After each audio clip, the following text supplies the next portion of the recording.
Hello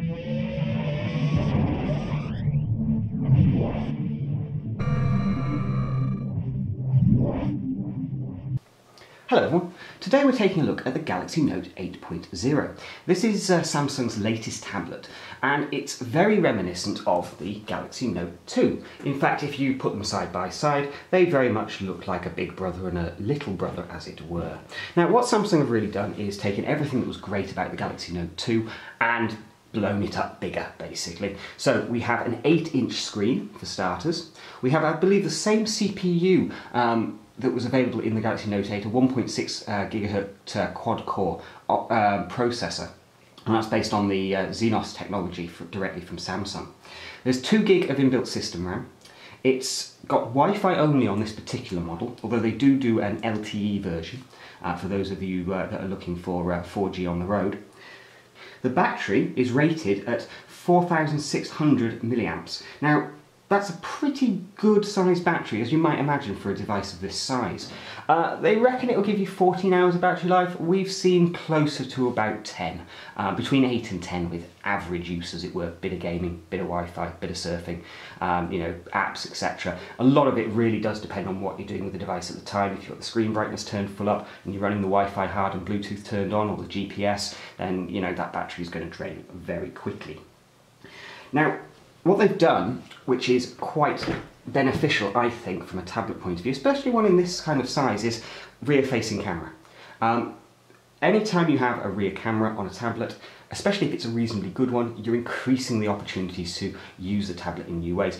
I wouldn't recommend you going out and doing a photo shoot with one of these, but if you just want to grab some quick pictures when you're out and about, it's a useful stand-in, as it were. Now, the front-facing camera is a 1.3 megapixel.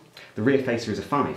So, yeah, the image quality is alright, but it's not going to set the world on fire. It's very much a case of it's useful to have that functionality there. Now, the screen is actually a TFT screen, so it's not an AMOLED. Now, this does lead to, in my opinion, slightly sharper on-screen images, as it were. But maybe the colour reproduction is not quite as good as we would see with the AMOLED displays. As with all of Samsung's devices, as it were, within the settings area we have the ability to tweak the display a little bit.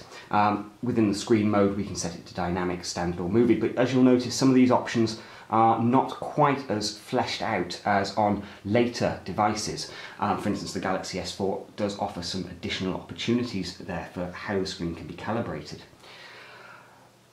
One of the long-standing sticking points, as it were, with Samsung, certainly of this latest generation of devices, is what they're advertising as far as available storage space goes.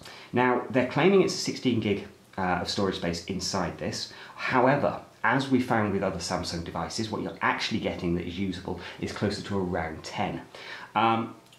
This is an ongoing issue for Samsung, and it's one they really need to deal with because it gives a very poor impression for the average consumer as to what this device is capable of.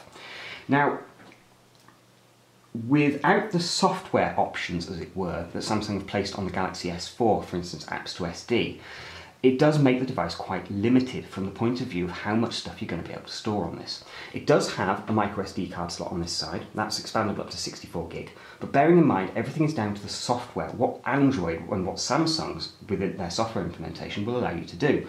Right now, the Galaxy Note 8 has absolutely no way of side-loading effectively these applications onto the SD card and running them from there. If you want to do that, you'll have to root the device and use an app called Folder Mount. And at that point, you can trick Android into believing that your game like Talisman or Leviathan is still residing within the Android internal memory, even though you've actually moved it onto the SD card. This is an area where I think Samsung really need to get a grip. They're one of the largest manufacturers of flash memory in the world, if not the largest, yet they're skimping on the amount of memory they're putting inside these devices.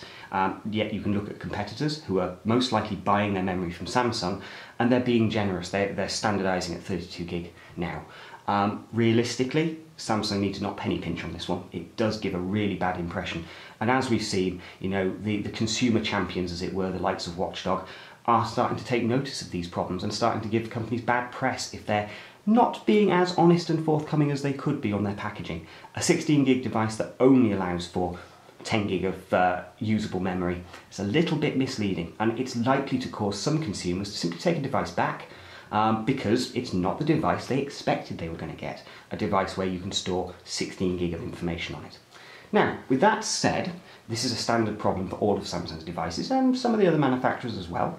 It doesn't tarnish what is a very, very powerful tablet, and one that is so flexible. That's the beautiful thing with this Galaxy Note 8. When you have the S Pen option thrown in there, suddenly the idea of having a tablet that is just a case of stabbing at the screen with your stumpy little fingers, as I do, it opens up new use cases.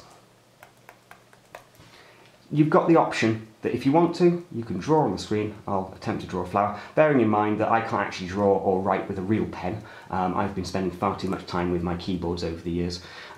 So, you know, my artistic style, I know many other people can draw really, really nice images with the S Pen and use it in a really fluid and flexible way. For me, I find it's much more useful for kind of interacting with the interface when I need to. If I want just that little bit more precision control. When I'm using Photoshop Touch, for instance, it becomes very, very useful having the S Pen, especially with that hover indicator you can just see there, which allows me to kind of see where my cursor, as it were, is going to be placed. The actual digitizer, as it were, stylus, call it what you will, is very well made. It's very similar, if not identical really, to the one that appears on the Note 2. You have, I think, up to 1,000 levels of pressure sensitivity to it. So in drawing applications, you can see there, the harder I press, the stronger the line becomes. And it's very much down to how strong I want those lines. And that's the pressure sensitivity of the nib. Overall, with the Galaxy Note 8.0, we found it to be just fantastic. There's no slouching with this device. When it's running at full tilt, you really do feel that it's got ample power in there. Now, there has been one small problem we've discovered with the Galaxy Note 8.0. Unfortunately, a Samsung update, an official update pushed through the actual Android operating system itself, causes what can be best described as a failure of the touchscreen, the capacitive touchscreen, at random periods and for a very small period of time, around a second or so.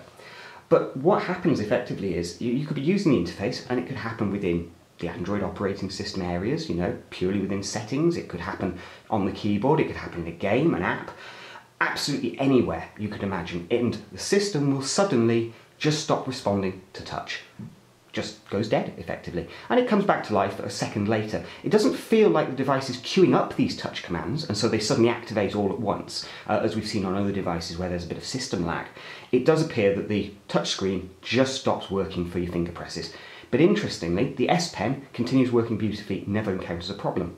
Now, when we first encountered this issue, we thought it was a faulty unit, and we were going to send it back as a dead on arrival.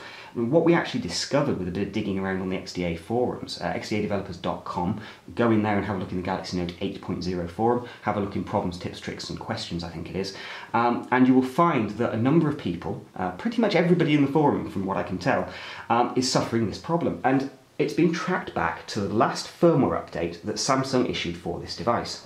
Now, what I did is I put a call into Samsung's PR guys in the UK and made them aware of the problem, pointed them over to the XDA forum thread and asked for a statement. I'm going to pop the statement up on screen now for you, but in essence it appears that Samsung weren't aware of this issue currently and they're going to investigate it.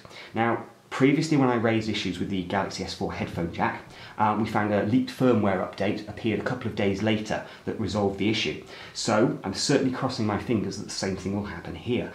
Obviously, if Samsung are releasing a firmware update that's not been fully QA'd, it's not been qualified properly, and these kind of bugs are leaking through and they're not aware of them, we all need to make them aware as best we can and hope for a fix.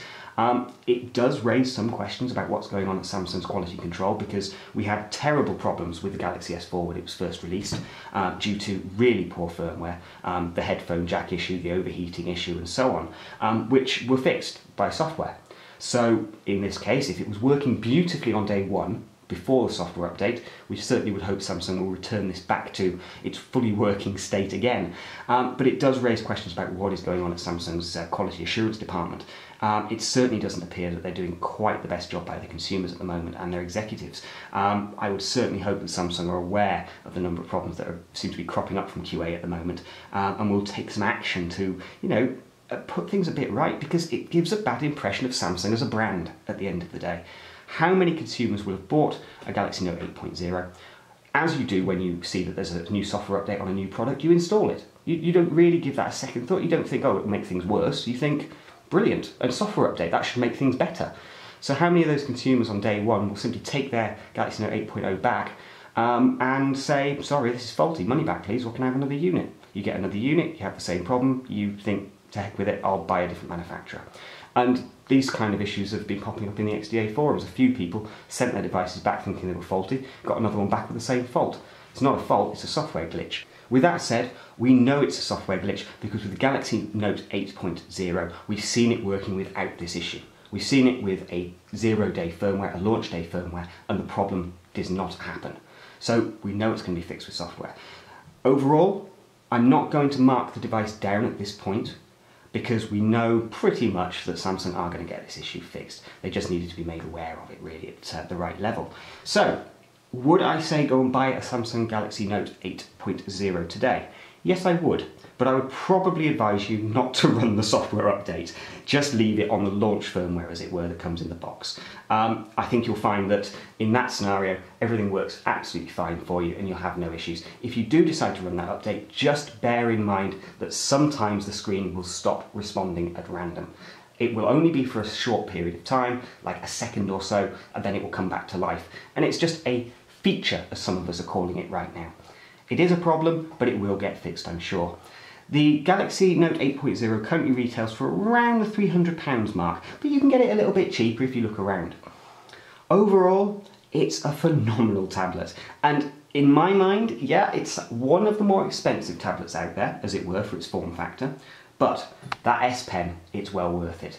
If you're the kind of person who needs that kind of granular, much more refined control over the tablet interface, then the S Pen gives you that control. It really, really does. If you're a road warrior, do a lot of photo editing on the move, an artist or anyone like that, then the Note 8.0 is going to be beautiful for you. But like I say, just bear in mind that right now there are a few software issues there that hopefully will be ironed out pretty quickly. At no point do I think that this is a device where I would say don't go out and buy it. At the moment I would certainly say this is a device worth owning. It's very, very well made. The hardware is fantastic, and other than this little software glitch we've got, the overall package is very well put together. It's a great software implementation and it's a great hardware implementation. It's everything we want from our Galaxy devices.